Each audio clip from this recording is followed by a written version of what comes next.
Sportmobile Electrical, Understanding the SurePower 1315-200, Video 1. We have a front view on the left and a side view on the right. By removing these nuts, the two pieces can be easily separated. The first part is the relay. It's made by Trombetta. It's a high-power DC contactor, part of their Bear family. The part number is 114-1211-020. It's a 12-volt continuous duty relay. It has a carry current of 225 amps. It can hold 400 amps, less than 30 seconds, and 300 amps, less than 60 seconds. It has the inrush, that means about less than a second, of 600 amps. It's made with silver alloy studs to give it a contact life to 50,000 cycles. If you used copper, you would be about 25,000. The smarts. It's an encapsulated electronic module. The connect voltage is 13.2 volts with a plus or minus 2% accuracy. So it can be anywhere between 12.96 and 13.46 volts. The disconnect voltage is 12.8 volts, again with a plus or minus 2% accuracy. It can be anywhere between 12.54 and 13.05. Again, luckily, the connect and disconnect voltage are all going to track the same way. So they're either going to be plus 2% or minus 2% or anywhere in between.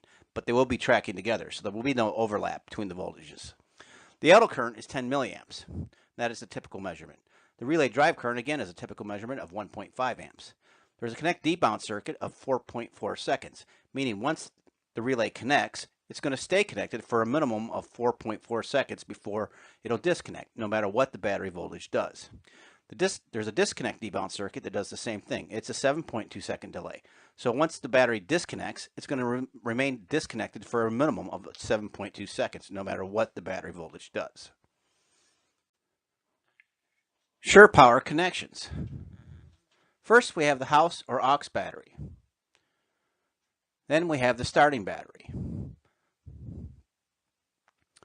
The top horizontal tab is the start assist LED driver, and the middle tab is the start assist circuit itself. The bottom horizontal tab is the ground wire. Basic wire diagram. Again, we connect the batteries up to the SurePower accordingly, and then we run a minimum of a 14 gauge wire from ground. We have to put a 10 amp fuse in there for circuit protection. Off to the right, you'll see recommended wire sizes depending on whether you're using or not using start assist and the length of the wire that you're using. These are recommended from SurePower themselves. Okay, here's a simulation of the van alternator charging, house battery, van battery. Van battery goes up above 13.2. SurePower connects. House battery, van battery, now the same voltage.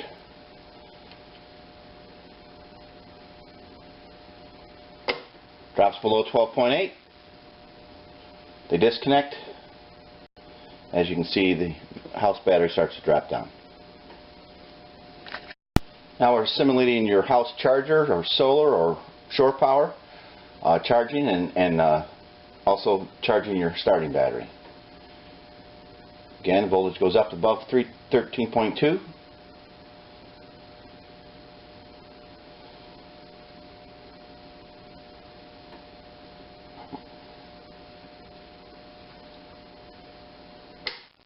Connect. Again here, this is a 1.2 amp draw.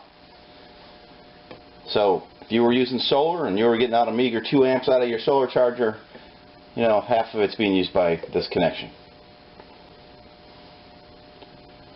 Again, it drops below, and there we go.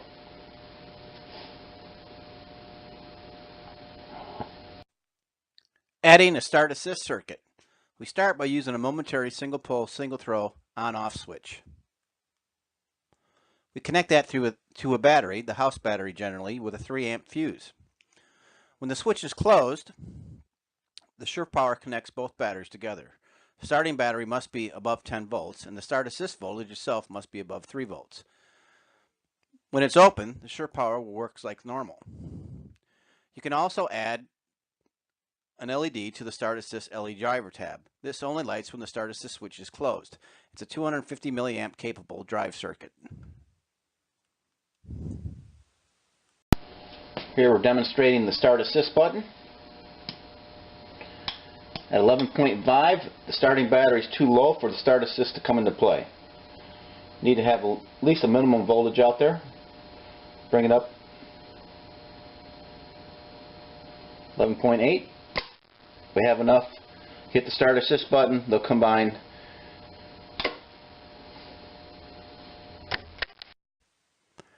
Adding a single pole, single throw switch in the ground circuit. This is a common mod that can be made and probably should be for all units. When the switch is open, it will disable the SurePower unit, and when it's closed, it works as normal. Common usages is if you're doing some debug, or maybe you're taking it into the shop and you don't want the two things to be connected. So you open up the SurePower unit. That way it can monitor the voltages all day long and it won't connect.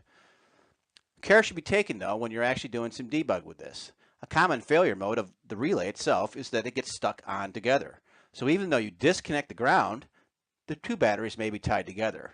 So that's something to watch out for when you're actually doing your debug on your unit. This is simulating the switch in the ground wire circuit. This is my switch for ground, so if I hit this way, the switch is now open. Again, we're in the position where the house solar charger is going to charge the battery. As you can see, we go up above 13.5, 13.6. Because we've opened up the ground circuit, this will no longer make the connection. If I really wanted my solar to start charging while I was parked, I would put this back on. It's going to take some time for this to cycle up, monitor the batteries.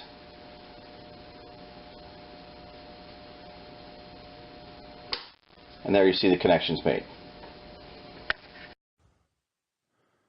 I have a couple additional useful circuits that I like to run when I was using the SurePower 1315.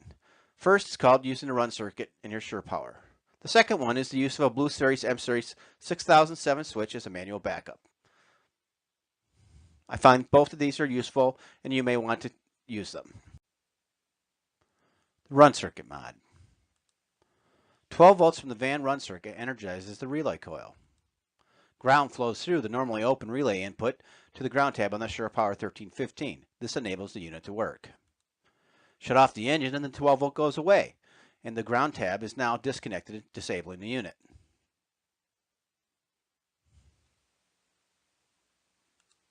If you want to return a unit to a bidirectional unit, just leave the single pole, single throw switch in the closed position. This enables the ground path to a normally closed input.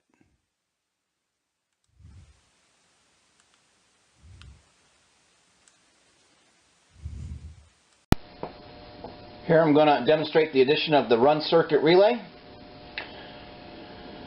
We've set our ground to off. This way when we actually bring our batteries up above 13.4, not seeing any connect. Turn on the run circuit, simulate the run circuit, the van started. Going to be a little delay here as the thing cycles back up. Starts monitoring the voltage.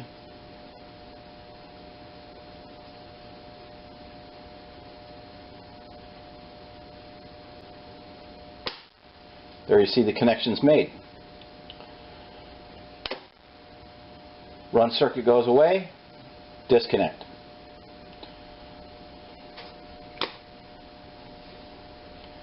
Now let's say we want to, in this mode, we want to actually charge from our house side. We just override it by putting the ground switch back on.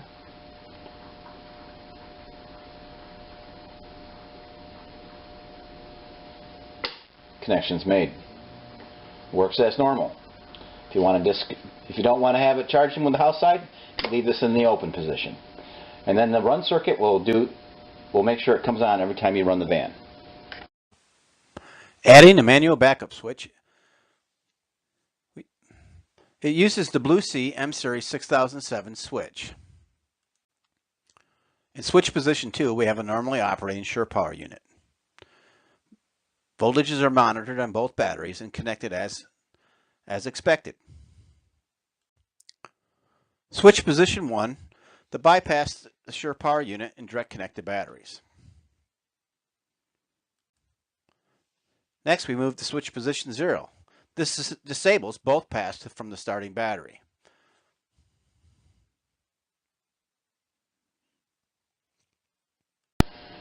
Here we're going to demonstrate the manual backup switch using a Blue Sea M-Series 6007.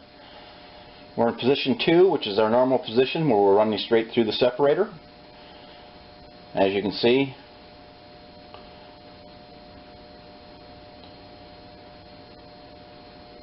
voltage goes up, we make a connection. We move to the position 0, we're in a disconnect mode. You can see it disconnects. It does manual, it doesn't matter which battery goes up, these are disconnected totally. And then the final position we have is the override. This means we switch it to position 1 and the connection's made no matter what. Again, it doesn't matter which battery goes up or down, this will always make a connection and put them together. This is a really good option if you want to have to be able to debug, or something goes wrong when you're in the middle of the trip, you can go to a manual switch backup. Maintenance and debug. If the resistance across the terminals is low when it is removed from the circuit, the relay is most likely stuck closed and bad. You can also measure the resistance across the coil inputs. This is about 7.7 ohms on a good relay. One of the most common problems is a resistance that builds up on the relay contacts. By drilling out the rivets and replacing, you could open up the relay and clean the internal contacts, as they will get corroded and build up resistance over time. Or just replace the relay portion by itself, part number 114-11211-020. This is about half the cost of the whole unit together. Taking measurements. Remember, if you try to decide if it's turning on correctly, the voltage is read at these two terminals. So what you see in your scan gauge or other voltmeter may not be the same as what's actually seen here. Plus, there's a plus or minus 2% accuracy. So take that into account when you're checking out the disconnect and connect voltages. Safety. They had a manufacturing excursion that caused SurePower to issue a recall in June of 2011. If you have any of the affected products listed here, please immediately stop using them and contact SurePower. All the information is on this page, or you can follow the link on this website.